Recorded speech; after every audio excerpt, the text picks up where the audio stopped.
efforts relèvent souvent plus de l'instinct de survie que du vrai courage. Je pensais que c'était ça le courage. Continuer à bosser alors que j'étais vidé. Et je me lève, et je prépare les tartines, je prépare les cartables, et je file au boulot. C'est dur, mais on n'a rien sans rien. Sauf que un jour, tu te lèves et t'es plus vraiment vivant si tu veux.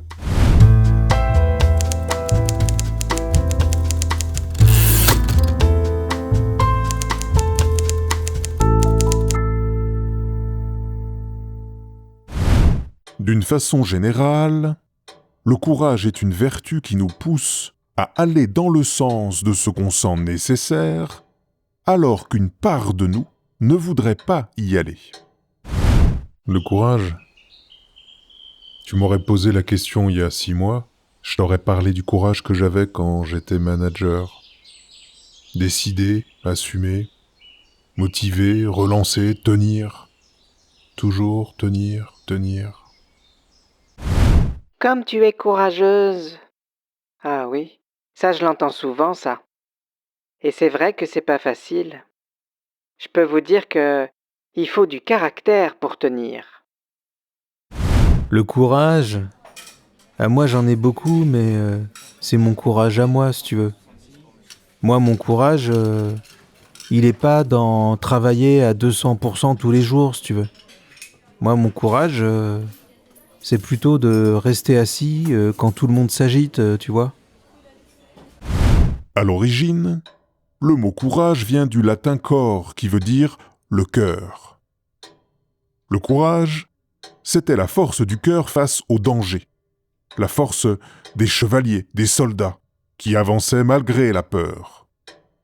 Par extension, c'est devenu cette force qui nous pousse à agir quand tout en nous cherche la facilité. Mais il y a un détail qui a son importance. Quand on n'a pas le choix, ce n'est plus vraiment du courage.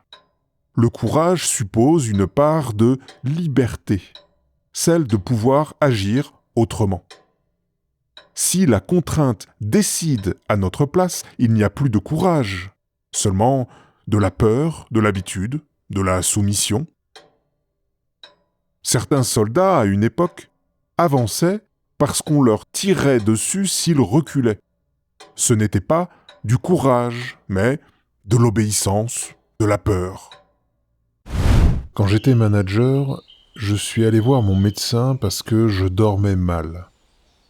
Au bout de 5 minutes, j'ai fondu en larmes et il m'a proposé un arrêt de travail. Le lendemain, je suis retourné au boulot. Tu me parles de courage, tu vois, à ce moment-là, je pensais que c'était ça le courage. Continuer à bosser alors que j'étais vidé. Je voulais pas être le lâche qui se barre en plein closing.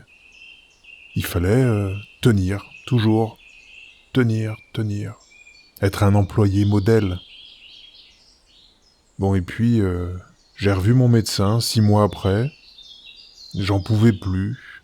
Donc, là, j'ai accepté de me faire arrêter. Mon mari, il est consultant. Et là, il est sur un projet à Quimper pour 3 ans. Donc à la maison, je m'occupe de tout. Les enfants, les repas, les courses, le linge, le ménage, les devoirs, les rhumes. Et je dois travailler aussi. Parce qu'on s'en sortirait pas avec un seul salaire. Donc oui, pour supporter tout ça, je suis courageuse. Et mon mari aussi, hein. Il doit gérer la pression de son boulot, il fait des journées de 12 heures, il est tout seul, dans un petit hôtel minable, loin de la maison, toute la semaine. C'est pas facile pour lui non plus, hein. Mais lui et moi, on tient bon. Tu connais l'arnaque de la cigale et la fourmi?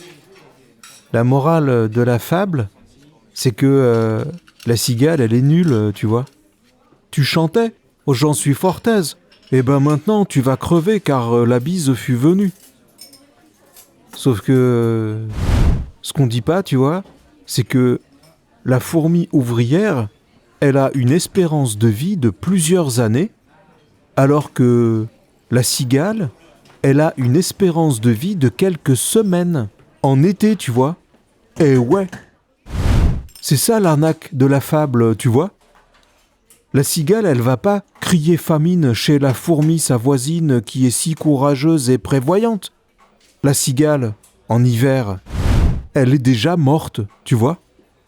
À quoi ça lui aurait servi de travailler courageusement en été? Et nous, c'est un peu pareil, tu vois. Se lever pour aller travailler alors qu'on est épuisé, s'occuper des enfants, s'occuper de ses proches. On dit que c'est du courage, mais en réalité c'est plutôt une forme de persévérance, peut-être de dignité. Je ne dis pas que c'est facile, hein, mais je n'y vois pas du courage à proprement parler. Nos efforts relèvent souvent plus de l'instinct de survie que du vrai courage. La plupart du temps, on avance parce qu'il faut avancer.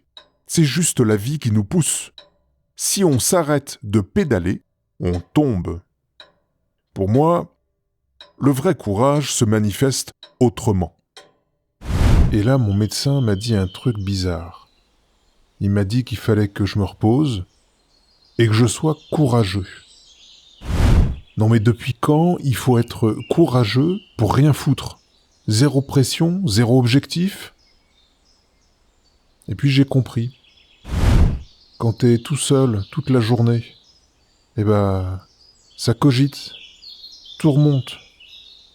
Mon parcours, mes études, la réussite, les doutes, les regrets, tout ça en boucle. Et ouais, vivre avec ça, c'est pas facile, je confirme. Alors je pourrais retourner au boulot. Éventuellement, je prends des cachetons pour tenir. Il y en a qui font ça. Et franchement, je respecte, hein. Ça demande du courage, ouais. De se relever, de se remettre en mouvement. Mais moi, si j'y retourne maintenant, j'ai l'impression de fuir le vrai combat. On pourrait avoir moins d'ambition avec mon mari. On pourrait garder une petite vie simple et s'en contenter. Mais on veut partir en vacances avec les enfants. On veut leur faire plaisir. On veut leur payer des études. On voudrait aussi quitter l'appartement pour avoir une maison avec un jardin, dans un quartier plus agréable. Donc, voilà. Quand le réveil sonne, plutôt que de rester 5 minutes de plus sous la couette, je me dis « Allez, courage ma grande !» Et je me lève, et je prépare les tartines, je prépare les cartables, et je file au boulot. C'est dur, mais on n'a rien sans rien. On nous dit de faire preuve de courage comme la fourmi sa voisine pour traverser la vie. On est ultra conditionné pour vivre comme des fourmis, quoi. Bouger, travailler, produire, consommer, performer. Sauf que un jour, tu te lèves et t'es plus vraiment vivant, si tu veux. T'es abruti par ton quotidien. T'es épuisé, dépressif, en burn-out, ou tu te tapes un cancer, un infarctus, un AVC, ou tu divorces, ou l'été de ta vie est fini, mais t'en as pas vraiment profité. T'es passé à côté de ta vie, tu vois. Le vrai courage, pour moi, c'est de dire ce que l'on pense quand il est plus simple de se cacher dans le silence. De rester calme quand on pourrait laisser notre colère exploser. Aimer plutôt que de se replier sur soi. Continuer à espérer quand tout nous pousse au cynisme. Le vrai courage, c'est peut-être simplement ça. C'est choisir de défendre ce qui fait notre humanité. Là, je peux pas me cacher derrière mon boulot. Je peux pas me barrer parce que j'ai un emploi du temps surchargé. Donc, je me retrouve face à ce vide toute la journée. Face à cette sensation de n'être plus rien. Et mon psy me l'a dit, hein. discuter avec le mec dans le miroir, s'enfuir, ça demande du courage. Vivre d'amour et d'eau fraîche, c'est possible dans les contes pour enfants. Mais ça paye pas les factures. Nous, on est dans la vraie vie. Et avec mon mari, on a choisi de s'en sortir. On veut vivre mieux. Et pour ça, il faut du courage. Il faut travailler. Il faut choisir un chemin difficile. C'est le prix à payer. Donc moi, je me dis que ma vie, ça doit être un été de cigale tout le temps, tu vois. Parce que ça passe très vite. Parce que c'est fragile, tu vois. La fourmi, elle n'est pas courageuse. La fourmi, elle est enfermée dans son rôle de fourmi, si tu veux. Moi, mon courage, c'est de nager à contre-courant. C'est d'assumer d'être une cigale dans un monde de fourmis.